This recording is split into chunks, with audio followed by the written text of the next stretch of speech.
FEMA brings people with experience, they bring facilitators, they help with the logistics of setting up meetings, they help move us forward, and that's taken a whole team of people that unfortunately we don't really have at the state. So we feel so grateful to FEMA for the resources provided, because I think it has been a catalyst, and it's set timelines and very focused strategies, and I know it's making a difference. Community planning and capacity building does not bring financial resources to the table when we come to work with these communities. Our job is to ultimately help them put together a plan, a destination plan.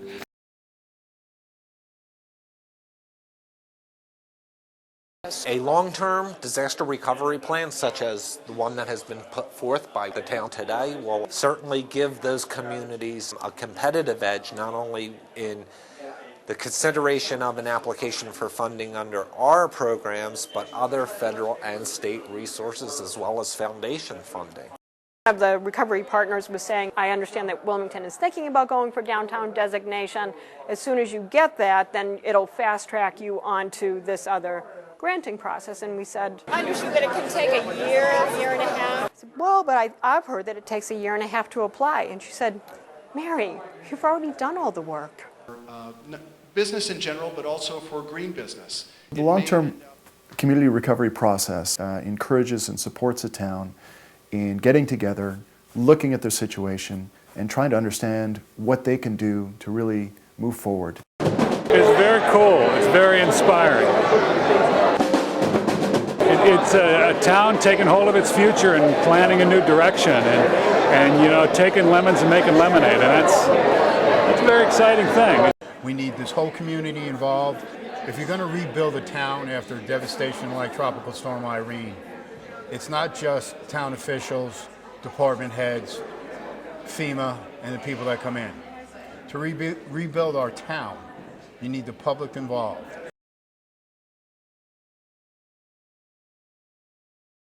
So what's happened in Waterbury is that we've created 6 sectors, and within each sector, the leaders gathered people from all around town to say, we want to brainstorm about our particular subject. How do you get foot traffic to walk around your downtown?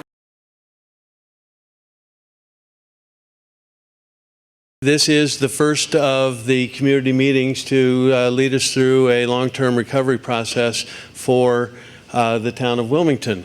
Long-term community planning process is community-based. It is focused on projects, community-driven, and the projects are intended to help the community recover in a manner that they envision based on goals that they set for the future. The first thing that we'll be doing tonight is having the community members answer questions that are posed to them on the boards. They'll be using yellow sticky notes to answer the questions, and this is their icebreaker portion of the meeting. They'll break out into subject matter groups. The groups will be meeting on a weekly basis, probably for the next month, but up to 6 weeks. We meet once, twice, 3 times a week, and we are in the process right now of planning what we're going to be doing here for the next 5 years.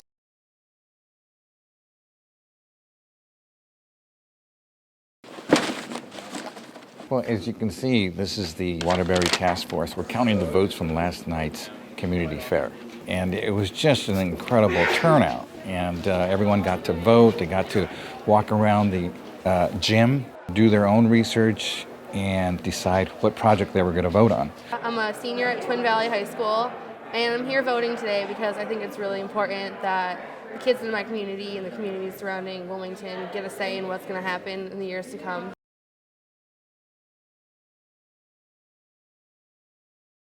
However, unless you have someone that's willing to step up and be the champion of that activity, the money usually doesn't get access. After seeing all the people here today and the energy and things, I've converted. We're 50% complete on this.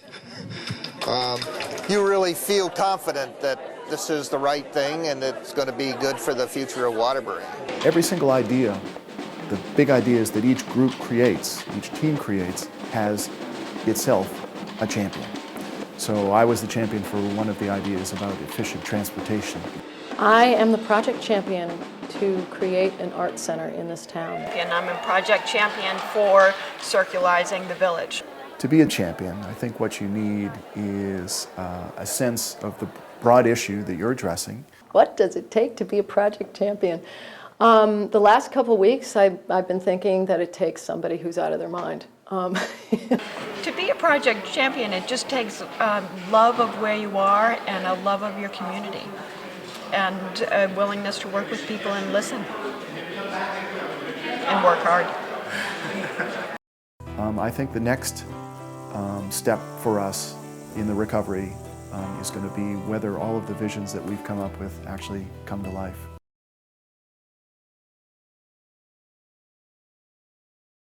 Today's meeting is really a turning point for the community.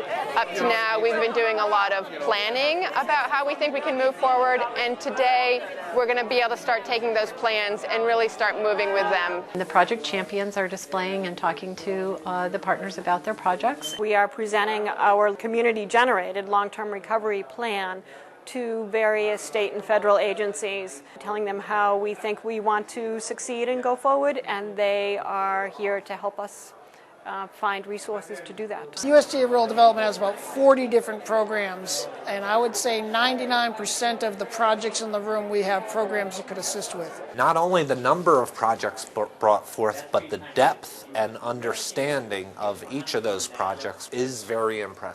We've got a council right now that is very ambitious and energized, so I'm looking forward that, there's a few of them that are going to take this thing forward. Take forward the strategic plan that was put in place this morning. The plan includes dealing with issues that members of the tribe, young and old, have decided plague the reservation most due to flooding. Issues like substance abuse, lack of housing, recreational opportunities, emergency response, and economic development. The tribe has stepped up and communicated what they want to our group as well as council. The Spirit Lake Tribe has been working with FEMA, the EPA, USDA, and many other agencies to develop a plan that will help ease some of the stress from flooding. But now that the plan has been put into place, Chairwoman Pearson says the work has only begun. Now the hard part starts.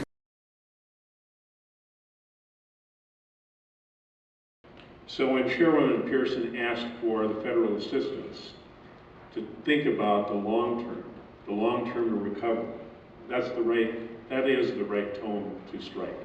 It is time. It's time to recover and plan for that recovery. I want to personally thank the federal partners who have made such an investment in trying to respond to Chairwoman Pearson's and the Tribal Council's call to do this.